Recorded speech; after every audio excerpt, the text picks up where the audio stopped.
Magandang araw mga bata. Magandang araw po, Kevin. So, kumusta yung hapon nyo ngayon? Mabuti Okay naman lang po. po. Okay naman. Mabuti naman at ganon. At bago tayo magpatuloy sa ating klase, manalangin muna tayo. Sir Ricarte, please lead the prayers. So tayo po ay manalangin ngayong hapon. In the name of the Father, the Son, the Holy Spirit. Amen. Our Father who art in heaven, hallowed be thy name. Your kingdom come, thy will be done on earth as it is in heaven. Give Give us this day our daily bread and forgive us our sins, as we forgive those who sin against us. Do not bring us to the test, but deliver us from evil. Amen. In the name of the Father, the Son, the Holy Spirit. Amen.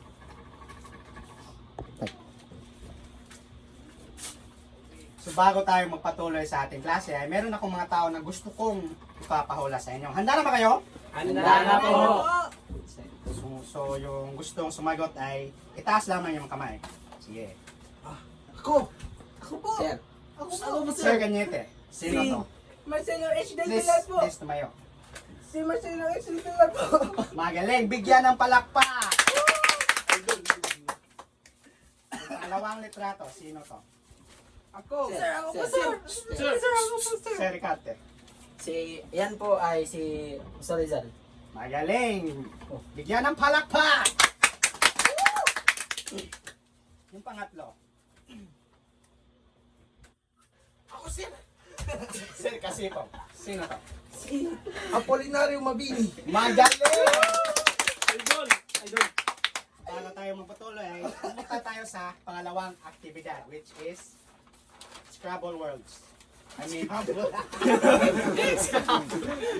jumbled words.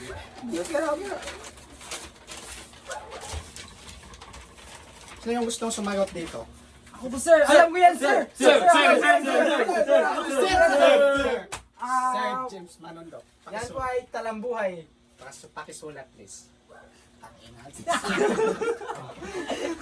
Ano, sir? Nang mura. Ala, sir. Wrong spelling, sir. Taka, wrong spelling ay. Magaling! Ay, good! Palakpak! Yung pangalawa. Sir. Sir! Ako po, sir! Sir, sir, sir! Sir Ako, sir! Sir Calte, please stand up. Ayan po ay panitikan. Tama!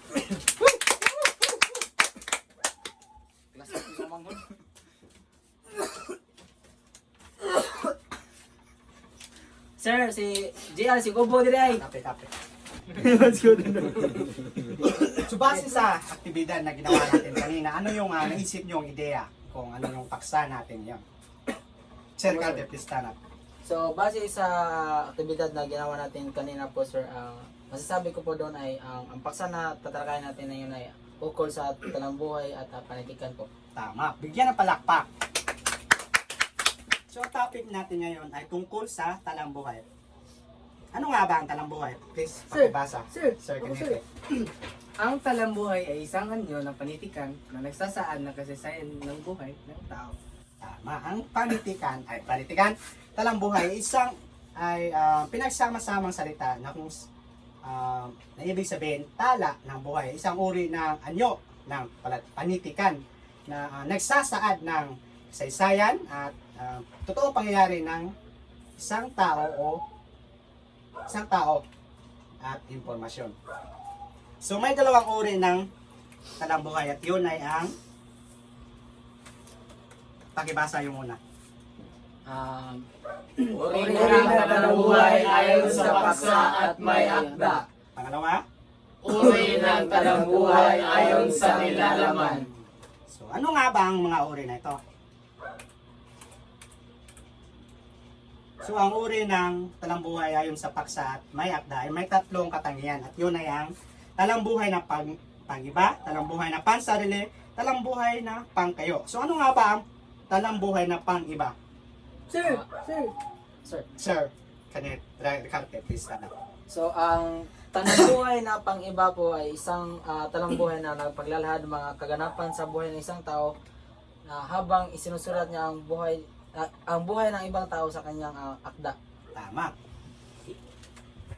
So yung pangalawa naman, sinong gustong sumagot? Ako po, Sir Daniel, please. ang talambuhay na pansarili ay isang paglalahad tungkol sa buhay ng isang tao na siya mismo ang may akda. Tama. Yung pangatlo, sinong gustong sumagot? Ako, sir. Sir Kasipong, please. Isang paglalahad tungkol sa buhay ng isang tao na naging sikat sa isang bansa, lalawigan, bayan o kahit sa isang maliit na pamayanan o grupo ng mga tao dahil sa angking galing ng mga ito. So, sa madaling salita, yung talambuhay na pangiba, ito yung uri ng talambuhay na kung saan ang istorya ng ibang tao ay iba yung naglalahad. Katulad lamang ng halimbawa, nakakita na ba kayo sa nakarinig na ba kayo o nakakita sa telebisyon o radyo tulad namang ng MMK. Opo. Magpakailanman. Magpakailanman. Yan. Yan yung mga halimbawa ng talambuhay na pangiba kung saan yung may akda ay iba. Tama. Talambuhay na pansarili. Ito yung uri ng talambuhay kung saan siya mismo yung may akda. Katulad lamang ng liham, diary. Tama. Okay. Yun ay ang uri ng Talambuhay po. talambuhay na pansarili. Habang yung talambuhay na pangkayo naman, ito yung uri ng talambuhay no? Kung saan ang talambuhay ay tulad lamang ng mga sikat na tao. Sino nga ba yung mga sikat na tao? Kakaya ni Manny Pacquiao. Tama. Ito yung uri o mga halimbawa na talambuhay na pangkayo kung saan yung may akda ay mga sikat. Sa isang bansa. Diba naman? Dumako naman tayo sa uri ng talambuhay ayon sa nilalaman. Sir, ay masugton. Sir, maklaro, sir. Sino klaro? Sige, kuha na bili, yung kuha na background. Sige. Matuwag din lang ito, eh. Sino ba? Sinong gustong bumasa? Inix daw yun. Po, si Injan po, gusto po mabasa. James, please, pakibasa. Injan po. Worst nightmare. Talambuhay na karaniwan. Isang paglalahad tungkol sa buhay ng isang tao mula sa pagsilang hanggang sa kanyang pagkamatay. Kasama nito ang detalye tulad ng kanyang mga magulang, mga kapatid, kapanganakan, pag-aaral, karangalan na tamo, at iba pang mga mahalagang buhay tungkol sa kanya. Tama. Yung pangalawa, sinong gustong bumasa? Po, narinig ko po, gusto po bumasa ni Domingo. Guys, Sir Domingo, pakibasa. Talambuhay na di karaniwan o panlahad. Hindi gaano sapat dito ang mahalagang detalye tungkol sa buhay ng mga tao maliban kung ito ay may binibigyang pansin dito. Dukati.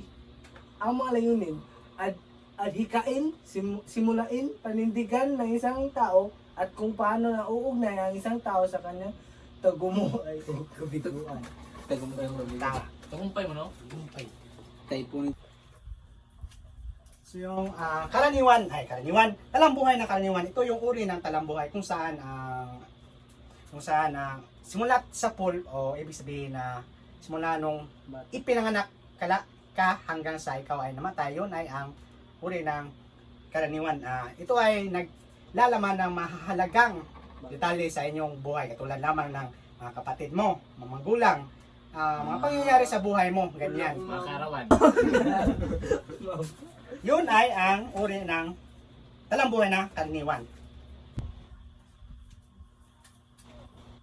So yung karaniwang ay hindi. Talambuhay na di karaniwan at talambuhay na karaniwan ay magkaiba. So yung talambuhay na karaniwan ay nakadetalye yung mga impormasyon ng isang tao. Habang sa talambuhay na di karaniwan naman ay hindi sapat ang mga detalye ng isang tao na tulad lamang ng taong tahimik. Hindi sikat na tao. Oo. Tama. Sige, tama. Nakuha na ba lahat? Opo. Oh, magaling dahil tayo ay magpapasulit. Sir, ay 1 for sir. Kumuha na isang 1 part. Time na sir. 1 fourth, sir. Paano, sir? Sir, ay 1 for sir. Hindi pa oras. Tanong mas kamera. Maikli. Time na, sir. Time na, Time na, sir. Paano, sir? Time na. Paano? Sir, may 1 sir. Maikli lamang yung pasulit natin. Gigi, 1 to 5, 1 to 5. Pagbong bula. Dali, cut lang ko na. Magaling ba mga bata dahil nakuha nyo lahat ng mga pasulit. Grabe ha, uy! Bigyan ng palakpak ng sarili. Ganda ko, lumukya sa akin. So ano nga ba yung talambuhay? Magbibigay lahat ng gusto sa isang tao. Sir Ricarte. So, ang talambuhay po ay isang, kagaya po sinabi po kanina, ang talambuhay ay pinagsamang salita ng tala at buhay na ibig sabihin po ay ikaw ang naglalathala ng iyong sariling buhay sa iyong akda. Tama. So ano nga ba ang katangian ng uri ng talambuhay ayon sa may akda? Sir, Ilan nga ba ito, Sir Cañete? 3 po. Tama. So bago tayo COE sa ating mga tahanan ay meron akong sa Italo ng kwan. Assignment. Takdang aralin. Meron akong takdang aralin na nais kong ibigay. Pakibasa John James. Asa? Ito. Takdang aralin. Sa isang mabang papel ay isulat ng iyong magandang kasanayan ng talambuhay. So ipasa ito bukas sa class. Option na bukog mo siya. Sir, Sabado ugma. Salamat, sir. Pakibasa. Pakibasa lahat. Isip ay pagyamanin, aklat ay basahin. Dahil dyan natatapos ang ating klase. Maraming salamat mga bata. Goodbye! Bye! And thank you, Sir Kevin.